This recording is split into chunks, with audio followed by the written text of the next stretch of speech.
Cool. Well, we're live. We got two people in one room with one mic, and we're not coming to you virtually right now. I guess technically we are, but also we are in the same room. But we're here, Nutritional Edge, on this Thursday, February 15th. And like I said, me and Nathan are actually in the same room together. So we're going legit podcast style. It's going to be fun. We're probably going to be more so looking into each other's eyes, especially the day after Valentine's Day, kind of feeling the love and everything. It's Heart Health Month, and Valentine's is a day full of heart and love, and more so about the love that we need to give to ourselves. And that was literally just what we were talking about, how people are not doing that, and that's why they're at the place that they are. What's going on in your world? How you doing? Let's get this thing raised up, and I'm going to switch this over to you. Pivot. All right. Pivot. Yeah, things are going well.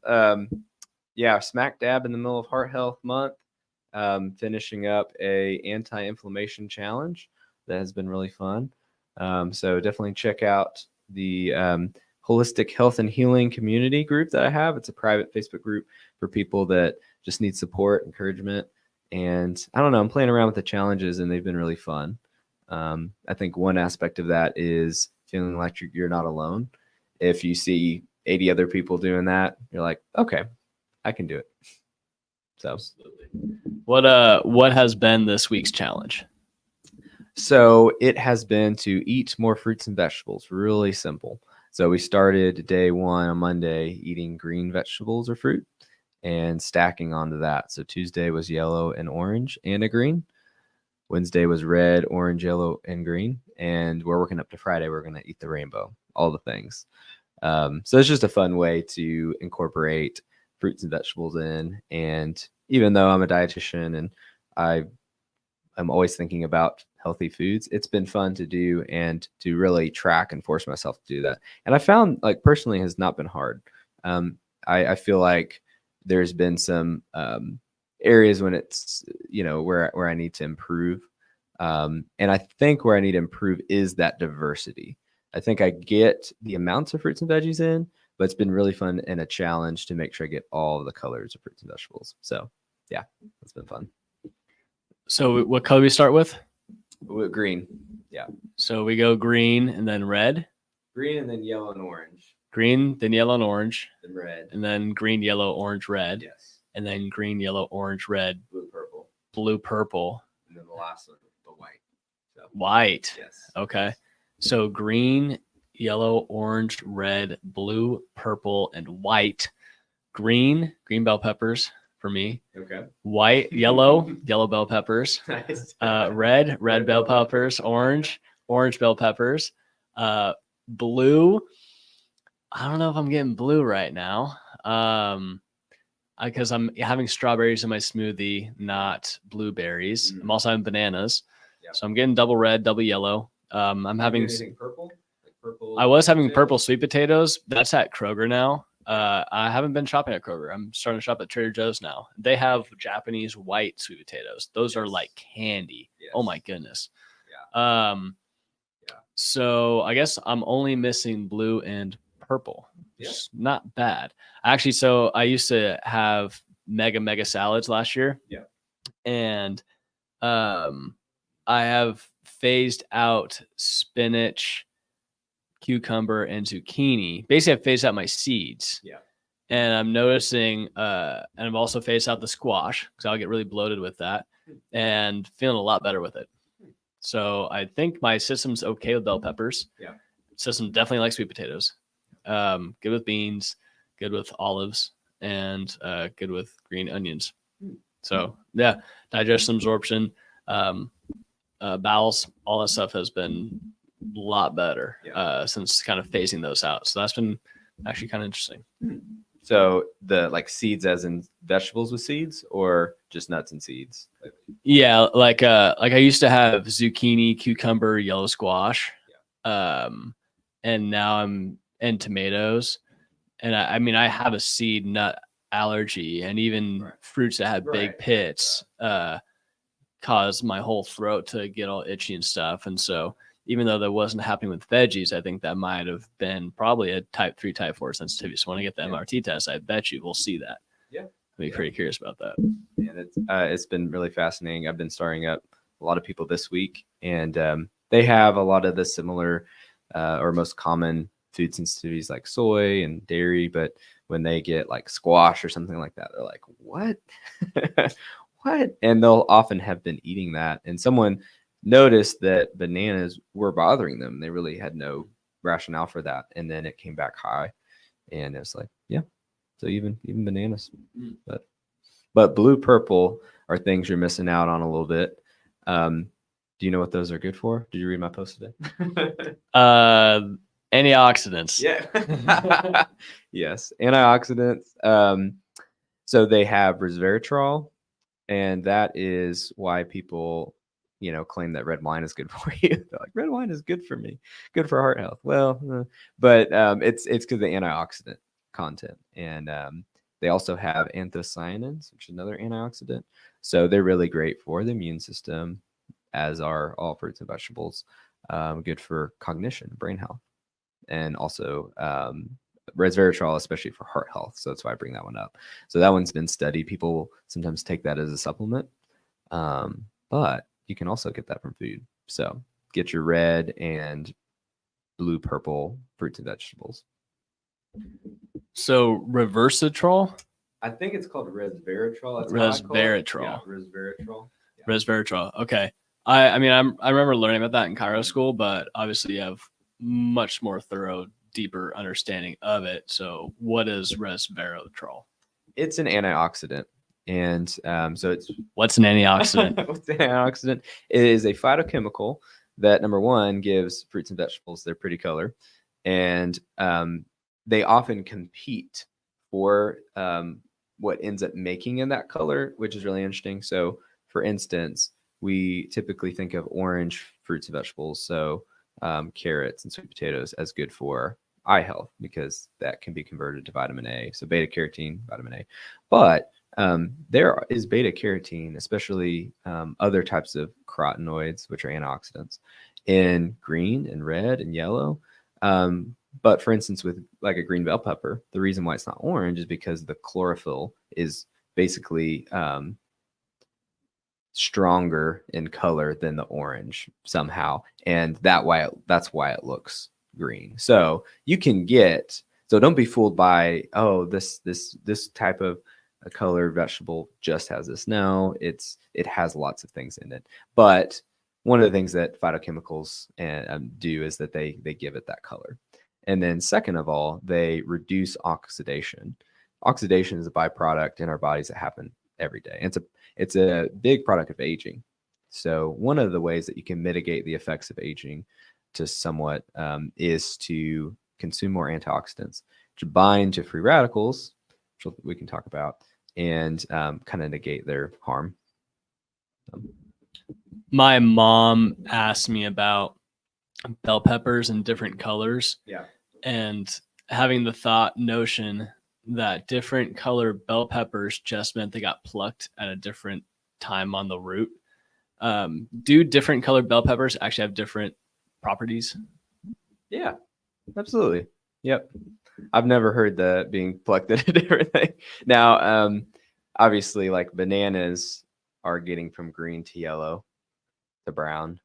So that would depend on the ripeness, but I don't think it's the ripeness. I think it's the color. Yeah. Okay. Do you know off the top what different things are in different bell peppers? So green would be chlorophyll, be pretty predominant. Like I said, well, there's not really a blue purple sweet or bell pepper.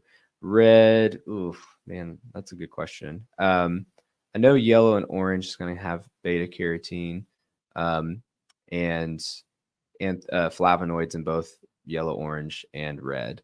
And then white, I cannot remember. There's a quercetin, I believe, is one. So I think those are accurate. You have to fact check me on that. But yeah, each one does have different properties and different benefits, which is why you want to get as many as possible. Right, cool. So me being able to eat all these bell peppers and actually enjoying it is good and not potentially cause me inflammation just because they are quote unquote nightshade. with resveratrol and being a component in wine, which is why people say, okay, since it's in wine, therefore it must be good, therefore I can drink copious amounts.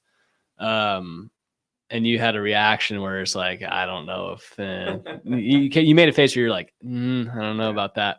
Can you dive in on why you made that face? Yes. So nutrition research is hard, and there's constant studies being published, and people latch on to results and things like that. But the best way to do research is to eventually get to a meta-analysis where you can look at dozens of randomized controlled trials and develop really concrete conclusions from them. So if you look at meta-analyses of alcohol intake, I don't think that you're going to get any benefit for drinking alcohol. I think that as long as you keep alcohol in moderation, you'll be fine. And moderation is, usually 1 drink for women a day with a couple of days off, and then 2 drinks for men or less and a couple of days off. So I don't think that you need to drink red wine to get the heart health benefits. If you're drinking alcohol and you're like, which alcohol should I choose in moderation? What's best for me? Probably red and white wine would be the best. But a lot of people have that notion of, I'm drinking this for health, to boost my health. I just don't think that. I think alcohol has effects that are negative, and so they kind of balance each other out. But yeah, when it comes to alcohol, especially like neurochemically, I don't know if you notice when you drink wine or beer, but an hour later your heart starts thumping. Do you know why? I know that happens. I've read that like you have a rapid heart rate. Yeah. Not It's so when we have alcohol, it's essentially a toxin. Right. And so we have a delayed release. So basically in the moment you're drinking it, it gives you that little buzz, that fuzz feeling, which is why majority of us drink. But then an hour later, the breakdown of alcohol, I think it gets broken down to ethanol, and ethanol stimulates our HPA axis. And so it's going to stimulate release of cortisol, epinephrine, norepinephrine, which act on receptors in our heart to speed up heart rate and elevate blood pressure, because alcohol will drop blood pressure. And so the reflex to that is going to be increasing stress hormones, thus resulting in increase in heart rate and blood pressure. That's also one of the reasons why sleep gets wrecked when you drink alcohol. It's because you have all these hormones circulating around your system late at night when the natural release of them is in the morning. That's why it's good to exercise first thing in the morning. That's why it's good to do your natural stressful things in the morning, because it's in alignment with your hormones. So then that way the rest of the day is having an ease of hormones.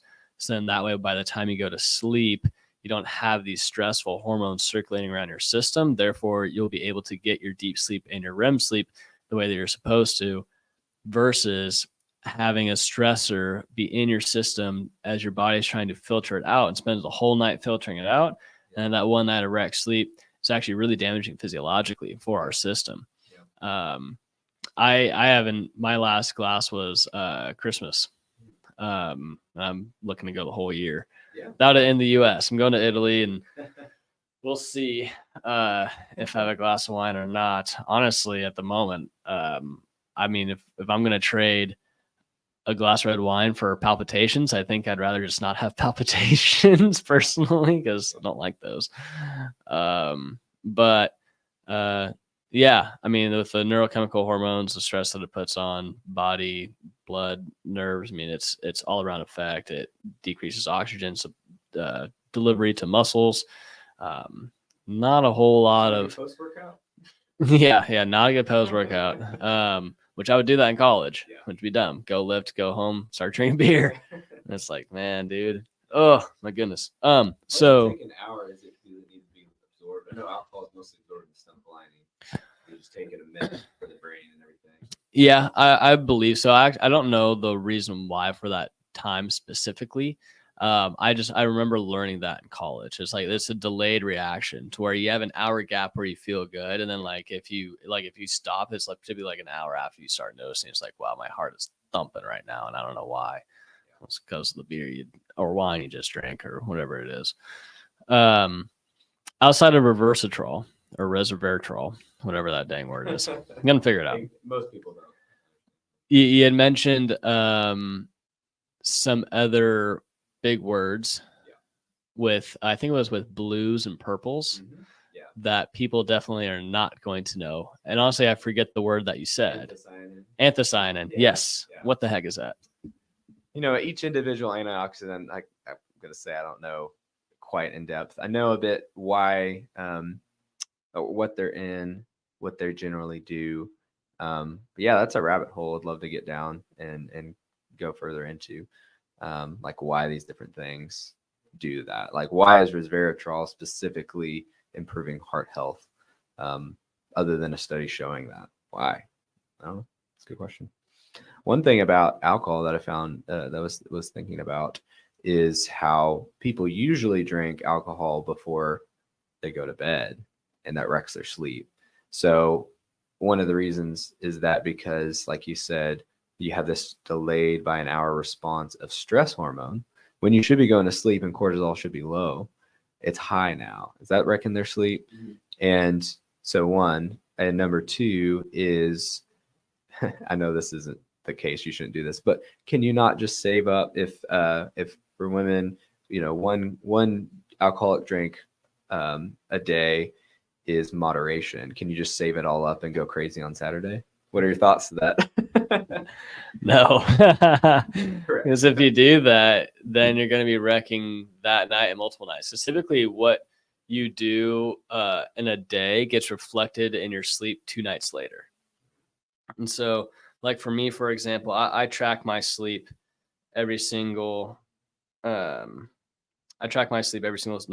And last night I was in bed at 9:30, up at 6. I slept for 8.5 hours, and I only had 48 minutes of deep sleep. You typically want to get up to about an hour 10, hour 15. But what I do 2 nights ago, would have been Monday night, and that's when I was up late doing some meal prepping and getting some laundry done, because Sunday was Super Bowl Sunday. And so basically I had like 3 nights of being up later than I normally am. And so now that's being reflected in my sleep score, even though I didn't do anything negative. Like yesterday, I did everything great. Like I was done eating at 6. I ate the correct proportion of foods that I was supposed to be eating, nothing out of the normal, got really good exercise in the morning, went to bed early. Like it should have been primed for a good night's sleep. But the issue is it's just like the MRT test with a delayed hypersensitivity. What gets reflected in your sleep this night is a result of what you did 2 days ago. And then basically your body's creating catch up. And no matter what, if you get 7 straight days of good quality sleep of 8 hours, you're going to clear any kind of sleep debt that you might be working through. If it comes to alcohol, when it comes to drinking it, in terms of if we're trying to maximize and hack physiology to buffer any kind of negatives it might have on sleep in our brain or our heart, the better way to do it is actually drink it during the day, like at lunch or something. Oh yeah.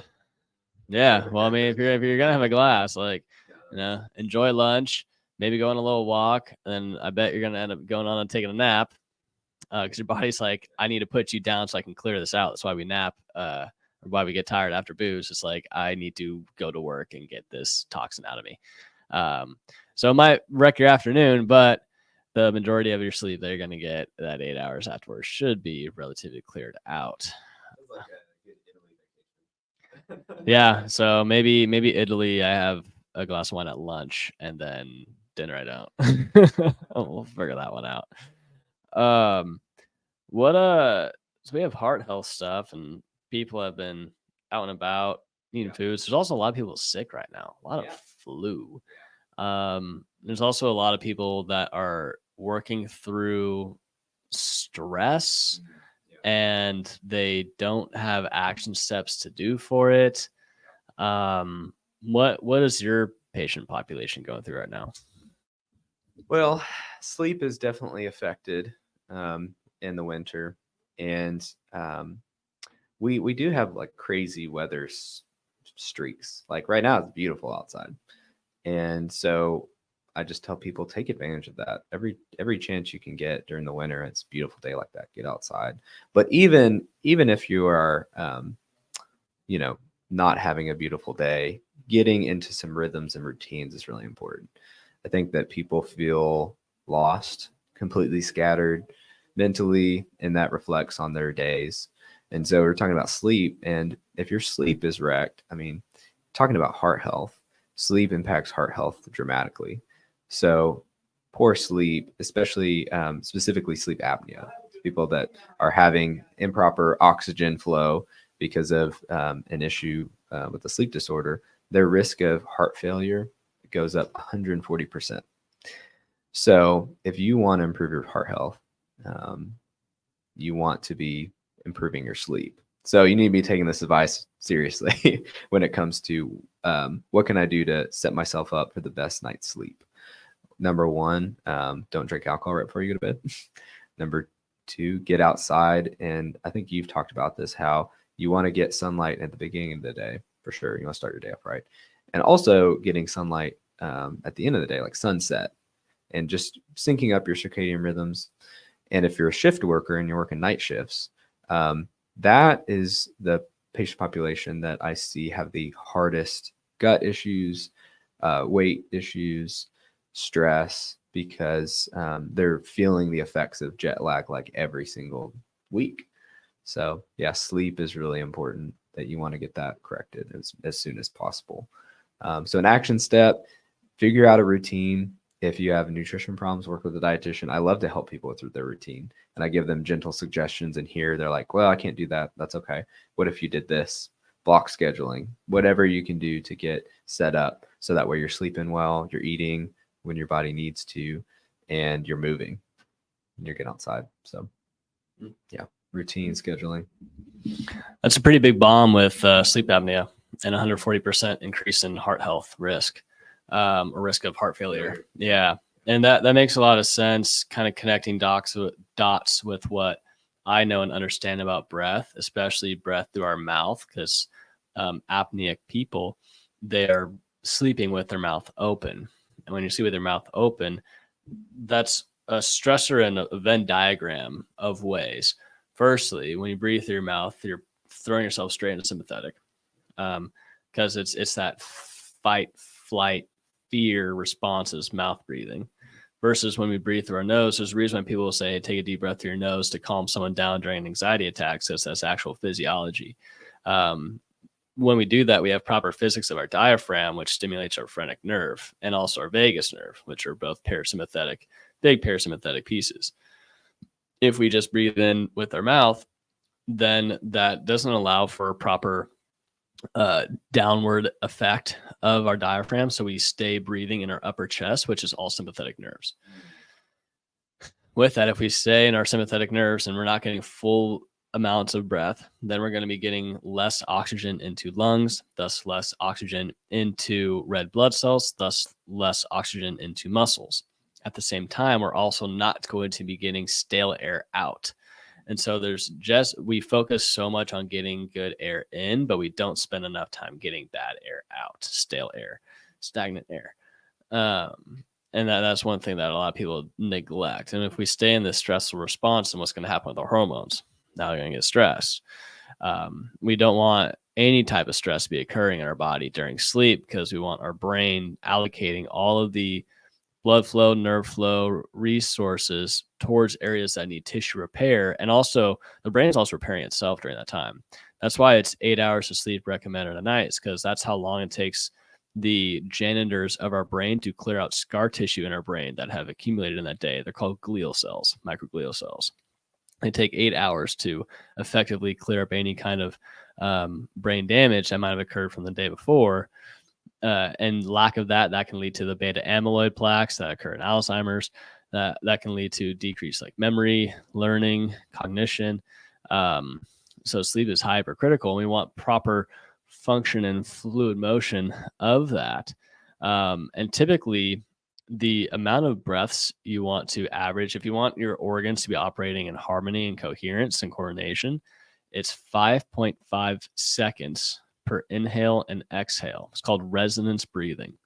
So it's 5.5 out, 5.5 in, leads to 11 seconds. And then guess how many times you do that in 1 minute? 5.5. 5.5. It's crazy how 5.5, 5.5, 5.5 leads to 60 seconds. And so if you stay in that, literally like if I'm you, not good at math. that's crazy. Yeah. So if you times 11, so if I have a 5.5 inhale, 5.5 exhale, that's 11. 11 times 5.5 is 60. And if you do that type of breathing, you start to notice everything literally will start to calm down, because that's the rate that organs are actually typically flowing at. And when we breathe through our nose, when we sleep, our body and our brain will naturally go to that pattern. It's pretty nuts. Yeah. So you want to be at like that 11 or 12 beats per, or breaths per minute when sleeping in this state. Well, that makes a lot of sense why a lot of us are tired. We have a hard time maintaining a healthy weight, brain fog, and feel stuck a lot, feel extremely tired, just lack of even motivation. We're not stopping. We're eating late. We're not eating the right things. We're not eating enough fiber and protein to keep our blood sugar nice and stable. So we're getting to the end of the day, probably haven't gone outside enough, probably haven't moved enough, probably been kind of stuck in negative thoughts. Maybe we get to the end of the day and we're like, glass of wine, heck yeah, maybe that turns into 2 or 3. And that's the last thing we do before bed. And then we wake up. What do we wake up? We wake up, and that's going to affect us for the next 2 days, 2 nights. Yeah, this is really putting a lot of puzzle pieces together.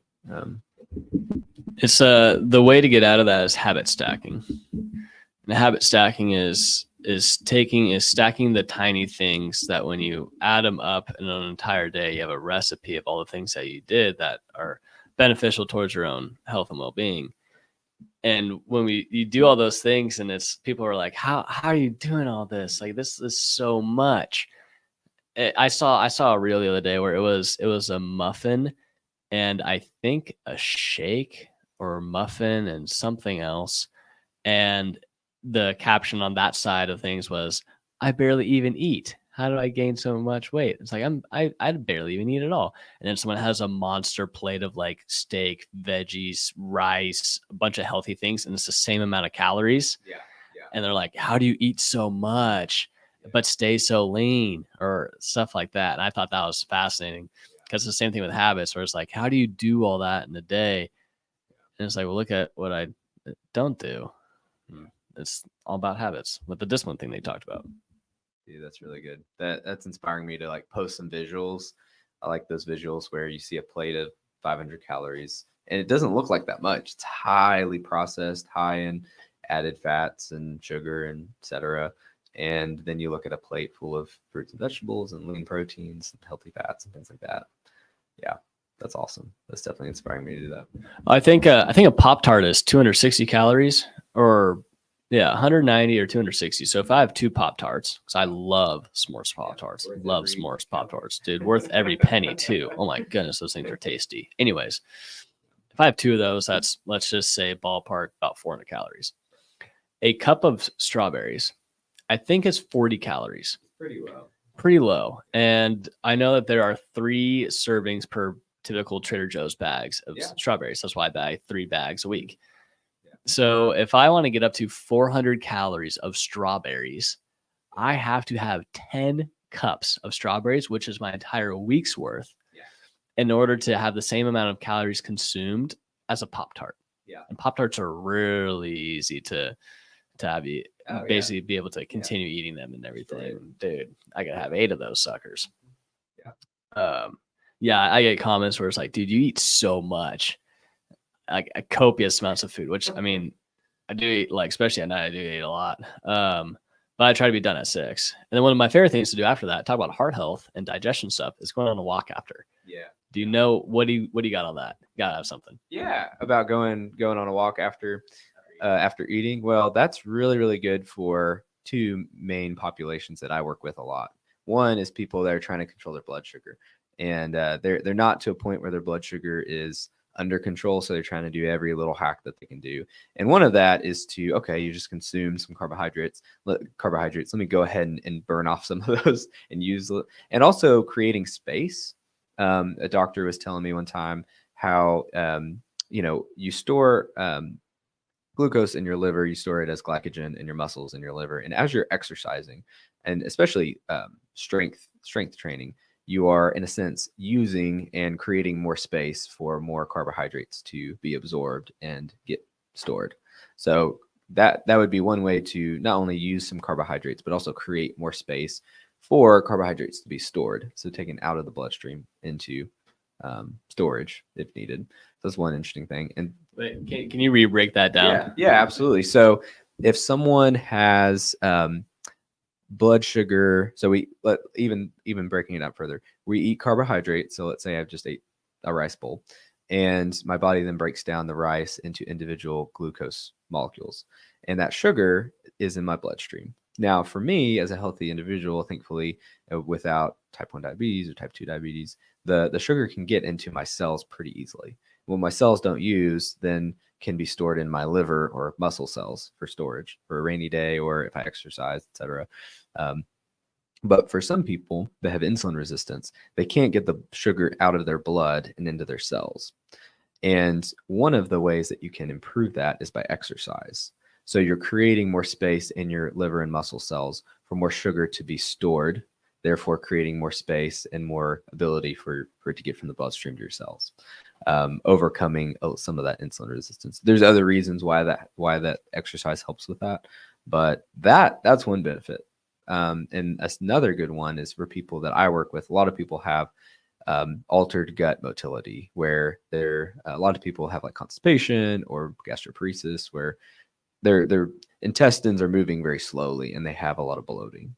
And when you get up, walk around, you're exercising those abdominal muscles, helping to push food and that's stored up, or kind of residual stool that's stuck, and you are basically helping your gut to do its job. And so exercising, or just even a light walk, those are two really big benefits, is blood sugar control and gut motility.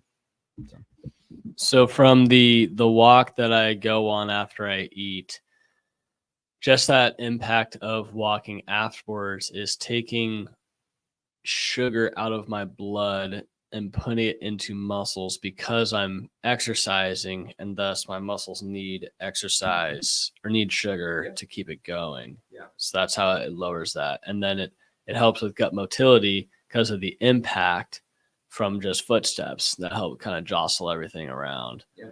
Because I definitely noticed that it helps out with like my digestion, especially so at night. I have a big old bucket of potatoes and rice and with some beef. Also learned about like eating protein first to help regulate blood sugar afterwards if you're having a big carb on your plate or anything. Yeah, that's interesting. And there's been studies on that, like the same meal, if you are starting with carbohydrate like starch and then protein and vegetables versus protein and vegetables and then starch, that your blood sugar will be more stable. And what was funny in the comments of someone had posted that on social media, and one of the comments was like, I can't believe people are telling people to eat starch. Like there's still like a lot of like low carb fanatics, like I can't believe you. But it's still important to know that you can, you can actually structure how you eat meals and actually improve your blood sugar. It's crazy. So. Yeah, I noticed for myself, my preferred order sequence is soft foods in the morning, like fruits in the morning. So that's when I have like my yogurt, banana, protein smoothie with strawberries, and then my eggs with beans. I'm putting chicken into there now. Because basically, I want to get as close to 50 grams of protein as possible per meal. And then after this, I'm going to have my little veggie thing, all my veggies, and then basically my last piece of meat and all the carbs. And definitely notice, I mean, I feel a difference when I have the meat first and then have all the rice and potatoes. There's something I was going to ask. Oh, we're talking about protein first, meals, blood sugar. Flopped it up. Exercise. I know, but it was just about protein. Talking about it regulating blood pressure. Do you know the mechanism of that? Oh, blood sugar. Well, just like protein first. How does protein regulate blood sugar? So there's actually some controversy as to how much it regulates versus the amount. So both are important. Protein will take longer to digest in the stomach. So that's one of the most obvious ways. It takes a long time. So for instance, if I Plant versus animal protein, how long? That's a good question. I want to say that it can usually be broken down in 2 to 3 hours, but it depends on the amount, like how much you're doing. So if you're having a big meal, it's going to take longer.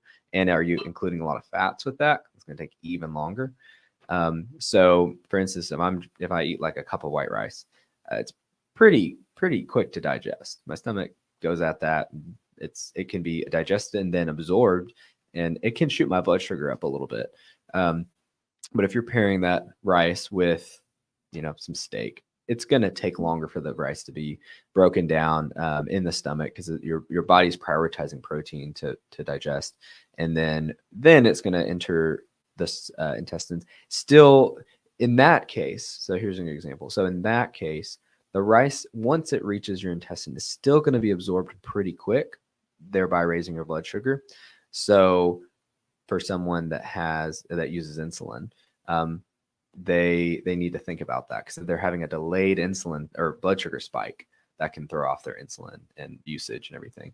But another thing that impacts that is fiber. Fiber is more important for blood sugar stability than just protein. Protein helps, but if I were to have a steak with brown rice has more fiber, and some broccoli, all of that fiber is going to make the starch in the rice break down way slower. So for people that really need to keep their blood sugar under control, they need to up the fiber and the protein. I was told, I think a couple weeks ago, that recent studies had shown that like the nutrient profile from brown rice to white rice wasn't actually that different because of how, like, I guess, refined or the processes that it undergoes on. Are you aware of any recent stuff about that? My thing about rice, because I don't think that there's a dramatic difference when it comes to macronutrients. Like, there's more fiber in brown rice. They have the same amount of carbohydrates. Brown rice might have like a tiny bit more protein, and it's got a little bit more nutrients.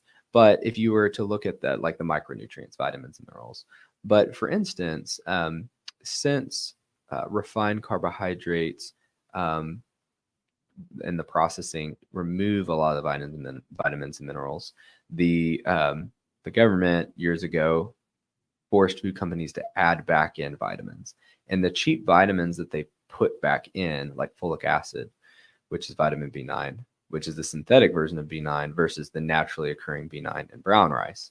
Those cheap vitamins might be negative. They're preventing some nutrient deficiencies, but they might also be promoting, like, for instance, cancer. There's suggestions that there's studies that show that folic acid slightly raises like breast cancer, prostate cancer risks, especially if you have like way too much.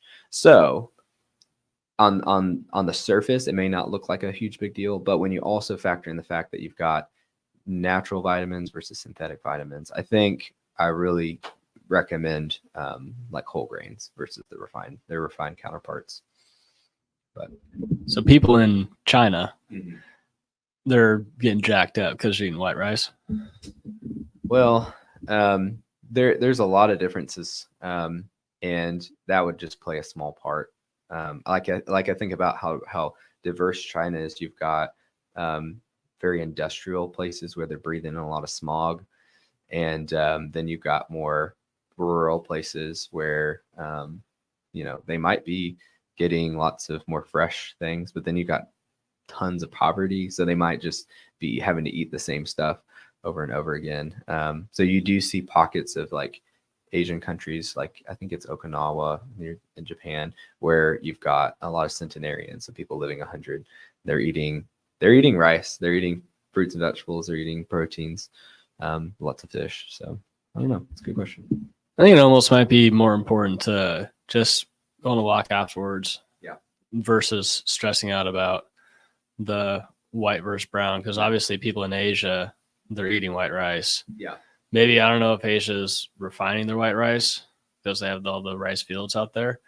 But I do know that they have a principle of cessation of eating at 80% full. Yeah. So when they feel full, like 80%, they'll stop eating. Yeah. And and then they walk and move a lot. Yeah. A lot. Yeah. Just one factor. And I don't know that they add in synthetic vitamins too. I'm not sure that they do that. I work with a lot of people with gut issues, so they can't tolerate a lot of insoluble fiber from brown rice and raw fruits and veggies. So white rice can be helpful in the short term when they're getting back to normal and healing their gut. But yeah, that's so many good facts and stuff that we just threw out there. Did humans create broccoli? You asked me that, right? Oh, I never looked that up. Yeah. We're doing it right now. Yep. Fact checking. That's a great thing about access to information. Supposedly we're like doubling our information advancement every 12 days. No. It used to be like 12 years we would double our information that we gained. Now we're doing it like every 12 weeks or something like that. 12 months. I don't know. I'll have to look that up. It's really fascinating.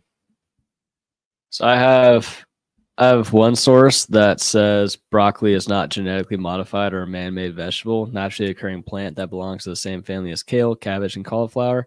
I have another source that says examples of man-made fruits and vegetables are carrots, cabbage, broccoli, pluri, seedless watermelons, persimmon, cucamelons, tomatoes, pluri again, seedless grapes, baby corn, and grapples. Half of those I didn't even hear of. It must be is that the controversy, the GMO? So if we got any farmers out there, especially organic farmers, maybe they can help us out. Maybe the question is like, is all broccoli GMO? Maybe. I think what he was saying that one, because I had broccoli in my salad and he's all like, dude, you eat broccoli? And I'm like, yeah.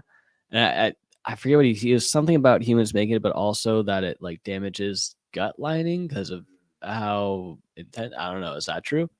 It probably has to do with the lectins, which lectins is an unproven theory that some of these foods are attaching to your gut and causing leaky gut. But there's not a lot of evidence for that. So, what is the best green to eat? The best green? Oh, I would say kale. It's not the best tasting necessarily.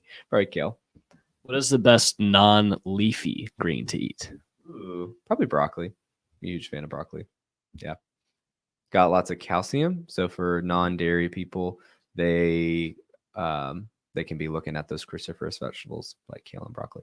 Kale and broccoli are actually in the same family, same food family. Yeah. Very good. Well, we're at 12:43. This has been actually really fun. Yeah. I really enjoyed this. This one mic setup isn't bad. We had to beta test it because the laptop can only do one mic per StreamYard. Takeaways. What do we got? Shout out Trader Joe's, Emily Youngblood, who my wife and I finally went with her and her husband to Trader Joe's. Who've never been to Trader Joe's. Probably the only dietitian in Central Arkansas that hadn't been. Loved it. Definitely going back. But she got us into Trader Joe's and been enjoying lots of those foods.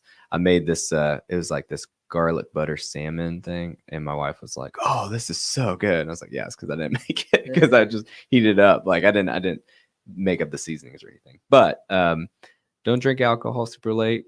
Don't eat super late because sleep is going to make you live longer and happier lives. That's good. I started shopping at Trader Joe's a couple weeks ago too, and it's elite.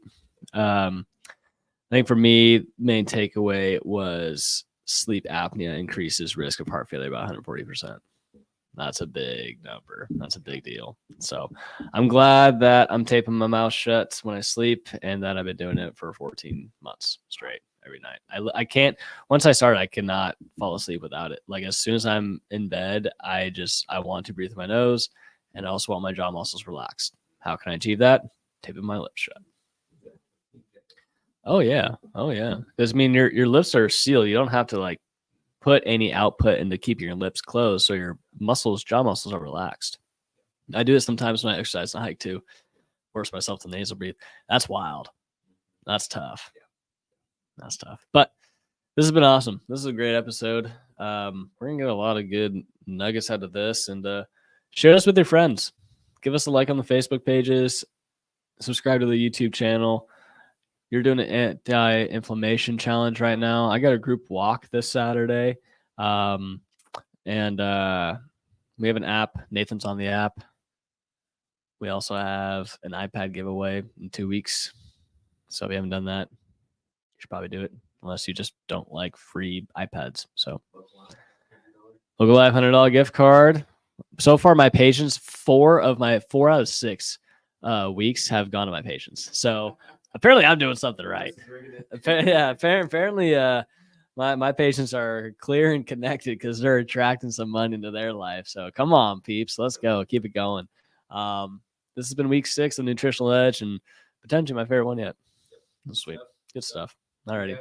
Sayonara.